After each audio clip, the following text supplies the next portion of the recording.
Fans, we are back once again with episode number 6 of Headed to Headbangers Ball Flex Wrestling, the absolutely stacked card coming up days away this Saturday, featuring many wrestling superstars, legends, and up and coming greats. I've got the pleasure today of speaking with a man who has really made a name for himself in the professional wrestling business and made quite a statement at the first Flex card in the beginning, passed in September. He's known as Justified JP Grayson. Jace, thanks for coming on.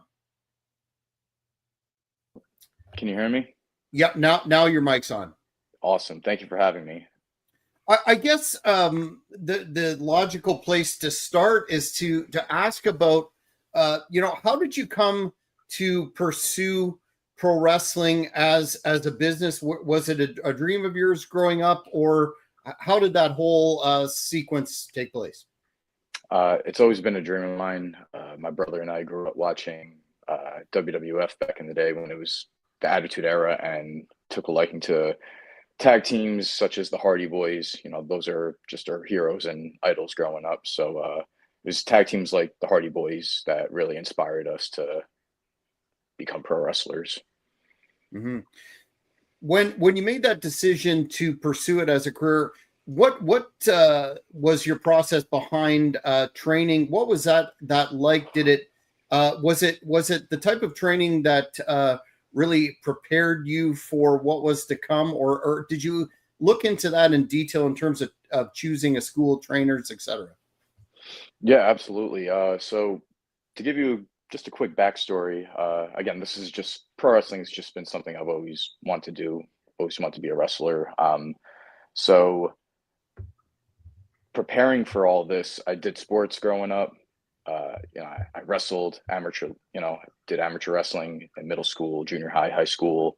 I also played baseball, track and field, cross country, a whole bunch of other sports just to, stay active. And I knew everything that I did leading up to becoming a pro wrestler would prepare me, especially doing things like, in amateur wrestling and whatnot. So take you back to about 2013, I was a junior in high school, and that was when, at the time, I thought I was ready to start breaking in, and I was already messaging, at the time it was Pro Wrestling Syndicate, PWS. I was just looking up in my general area of local wrestling schools. So I saw PWS, which is now Creative Pro New Jersey, or Wrestle Pro. I saw East Coast Pro Wrestling, which is actually where my brother and I would begin our careers. And then I believe IWF was the other promotion. So there was like 3 schools at the time in my area. And I remember being a junior and just explaining to my parents, it's like, I think I'm ready. I want to start training. But I guess maybe at the time I was just a little too young to start, making the commitments and the drives, especially just because I'm from New York, just outside New York City, not upstate, which some people think I am, from Rockland County, New York. So again, just a year younger, so to like actually start making that, drive and the commitment. So I finished high school, finished amateur wrestling and all that kind of stuff, got my, high school, diploma, and then worked that whole summer, got a summer job, saved up money to supplement my wrestling tuition, and started East Coast Pro Wrestling. So everything that I did playing sports growing up, in my opinion, or I know for a fact, it helped me get into wrestling training and just that discipline and that motivation and that drive. Mm-hmm. You know what I mean? Absolutely. Was it what you expected going into the training process, or did it completely blow your mind, just the demands of same? Well, I definitely knew you just needed that desire, the commitment, and the right attitude to be able to, I guess, totally understand. And I guess the best way I can explain it is it takes a certain somebody to really, really be dedicated and you have people that will come in and they think this is everything they've ever wanted to do, but the moment they go in, they start training, it's like, well, I wasn't expecting this, so you got some people that they know what they're getting themselves into, and then you have the people who, hey, I gave it a shot, they realize it's not for me. You know what I mean? I just knew from the moment, no matter how tough it was, I'm gonna ride this out, stick it through, and regardless of how hard it is, I knew I had to be ready. It's just something I've always wanted to do. So that's what it takes, I feel like. Yeah, we'll talk about some of the dues that you've paid along the way, which I think speaks to your commitment. But you and your brother are a legit brother tag team. You made quite a splash on various companies. What's that like to team with your brother? I know it has no doubt advantages and not, but you Hmm. guys are really in sync in terms of some of those amazing high risk double team moves that you guys pull off with apparent ease. Right. Again, my brother and I, we started the same time. So when we broke in, it was like we were trained as a tag team. Uh, went to train together, went to seminars, did everything. Everything was together, traveled together, all that, of course.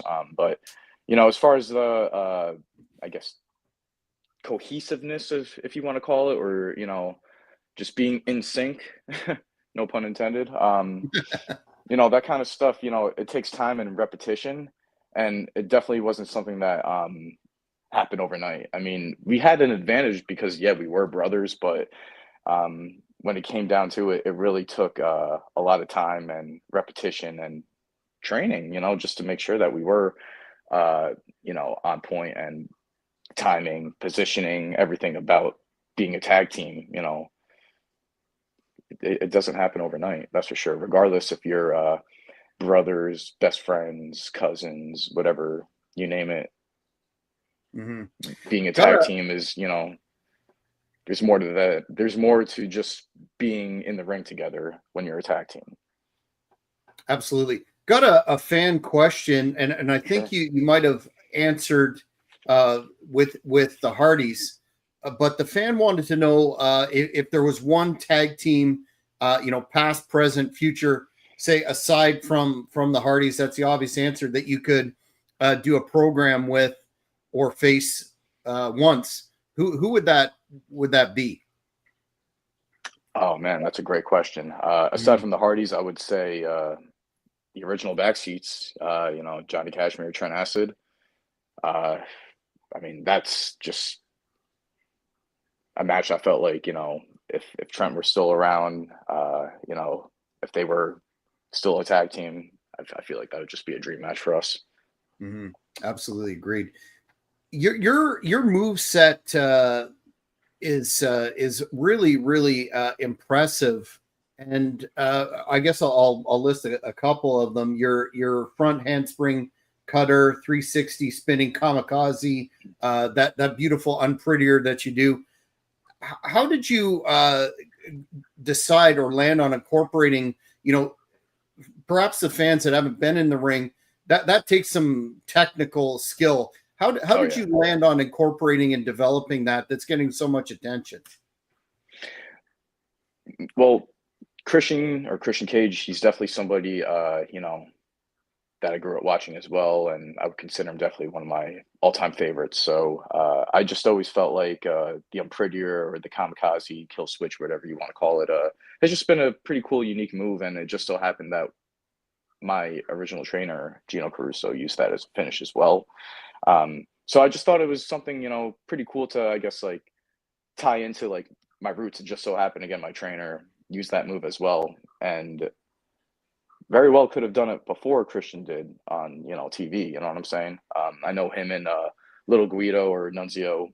They both use that finisher. So again, I just thought something like that also kind of like made sense in the same time as as far as just all right, well, I guess what's a move I can see myself doing, and I want to say the spinning twist to it. I mean, not to peel too far back, but that's not something I can just do to anybody, unfortunately. So very few people have taken that and made it look devastating as much as it has, I guess. But as far as that goes, I'm just always trying to figure out a way to modify or make something a little different, instead of just straight up, like taking the actual thing, if that makes sense. I mean, I still do the original variation, to the fullest all the time, but every now and then I like to, bust out that little modified version with the twist. Um, I want to say Derek Frazier from CZW. I want to say forgive me if I'm wrong, but I know that was, I want to say that was Frazier's move, from CZW. Um, it was the spinning kamikaze. So I remember just messing around with that, and that's a move that took a long time to really perfect. If you want to know the truth, I mean, Mm-hmm. you know, Mm-hmm. any move you should practice and train before doing it. Mm-hmm. um, and then as far as with like the front handspring into the ropes and stuff like that, it's like I grew up watching guys like Tajiri as well. I never saw myself doing something like that, to be honest, until I just I tried it at training. I was like, oh, I'm actually not too bad at that kind of move. So, excuse me. So that's just something I just decided to add into my arsenal as well over the years. But yeah, I appreciate that. Yeah, impressive stuff. You're making a name for yourself in a number of big companies, including JCW, Game Changer Wrestling, and most recently on ROH TV. You're a veteran now, having put in about a decade, give or take, to my understanding.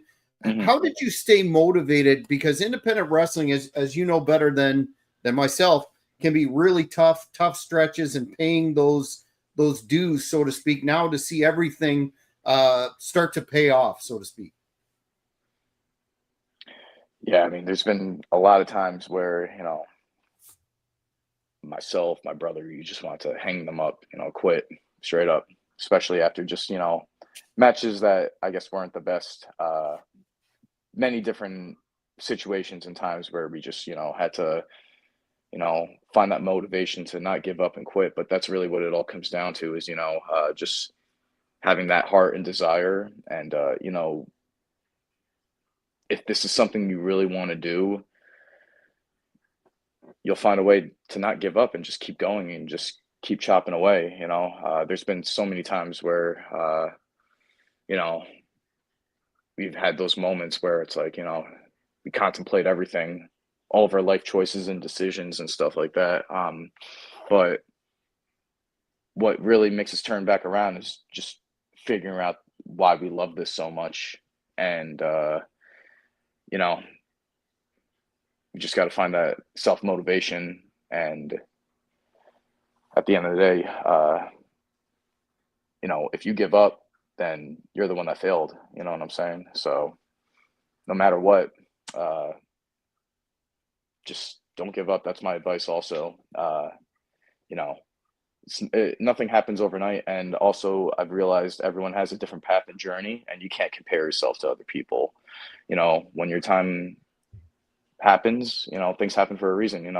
But that's just a little something I've uh, just constantly had to remind myself, my brother, is we can't give up, and we have an advantage. It's like I'm in a tag team with my brother, so we have each other to fall back on, and I think that's kind of why we have been in the game as long as we have been. Uh, it's so easy to give up and quit. Anyone can, but it's a matter of do you have what it takes to keep going? Mm-hmm. Let's talk now Finger Lakes Extreme Wrestling. Before we touch on what happened in the beginning, how did you come to be involved in this very exciting upstart company? And do you have any specific goals for your tenure in Flex? Well, when we found out that H.G. Loke was going and starting his own promotion and project, it was just something when I say we, myself, my brother, Johnny Cashmere, we all collectively wanted to support H.G. Loke and just be there for him, like how he was there for us when we started, running again with, SPO or PW and stuff like that. H.G. Loke and Johnny Cashmere go way back. And it's awesome to, have our own connection with him as well. And the fact that he's close with Johnny and we all come together. In addition, we also have a good relationship with Tony DeVito, who isn't too far from where I grew up. So we're just all connected, and it's just awesome to, to see the growth and see basically something, come from nothing. When Johnny decided to start running SPO, H.E. Loke was there right away for us, and it's like we gave birth to, just something just so special, and we want to do that for H.E. Loke now with Flex. And that first show that he had was incredible and amazing. Did a great job from all aspects. Great, quality of talent. There's nobody on Flex that I wouldn't want to wrestle. He has such a great roster. The production aspect and the fans in the crowd, they loved it. They were electric. I mean, they can't say nothing but great things about Flex. It's going to be just a great constant growth, I feel like, for them.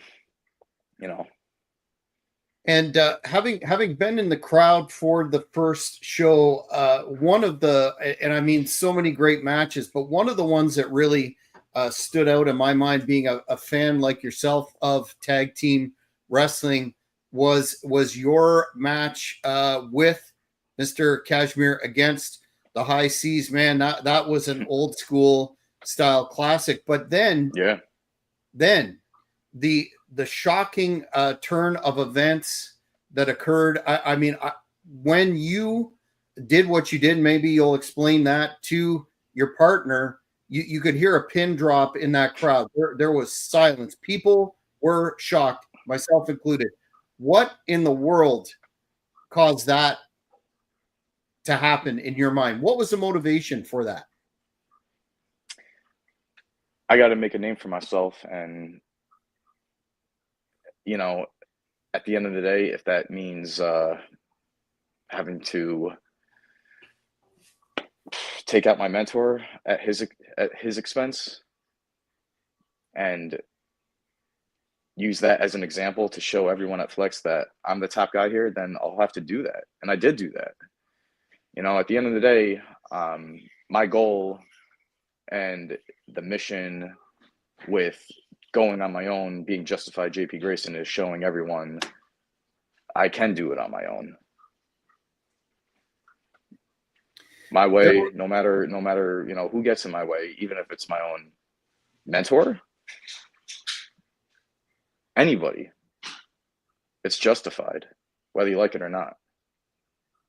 And that's why. Yeah, there are those that would argue that there would be other methods to do that, but you certainly made a statement. Let's not debate that. That is abundantly clear. Now you are going to be there at the Mud Creek Bison Ranch this coming Saturday for Headbangers Ball. Are you looking to somehow make a statement to put the roster on notice again that you are going to be or are a top guy in that promotion? Yeah, I'm pulling up alone. I can't tell you at this point what's set. How they say, cards subject to change. If I do go one-on-one, if Johnny makes it, we're going to run it back. I've already done it once. I'll do it again. Whoever else comes out there, whether it's 1, 2, 3, you can send the whole locker room out. I'm putting everyone on notice. And I see that Flex also just made some custom replica belts. Well, that would look really nice when, I'm the one holding that first title up. You know what I'm saying? Everyone's going to be holding my Flex replica belt. I'm showing everyone at the end of the day, Justified JP Grayson does have what it takes to be a main event guy. I'm already proving that somewhere else. I'm already proving that at PWU. Everywhere else I go, I'm going against top names, the top dog. It don't matter. You send anyone out there. I'm here to flex and finesse. You know what I'm saying? Take a look in that locker room. Who checks all the boxes? You know what I'm saying? At the end of the day, look at me compared to everyone else. I look like a world champion. You certainly have the credentials, and some would say that you're overly confident, perhaps, but I wouldn't be one of those. I think your work speaks for itself. And you mentioned the premier happening, the history making event that will occur on Saturday, and that is the crowning of the first Flex champion. It's a fatal 4-way encounter, and man, it's hard to pick this one between Maddock, the legend HC Loke, Mr. Sean Carr, another superb wrestler, and of course, Shell Connors. I've been asking everyone on this series, and this is particularly poignant for yourself, given your aspirations for the title. Who do you have coming out on top in this fatal 4-way?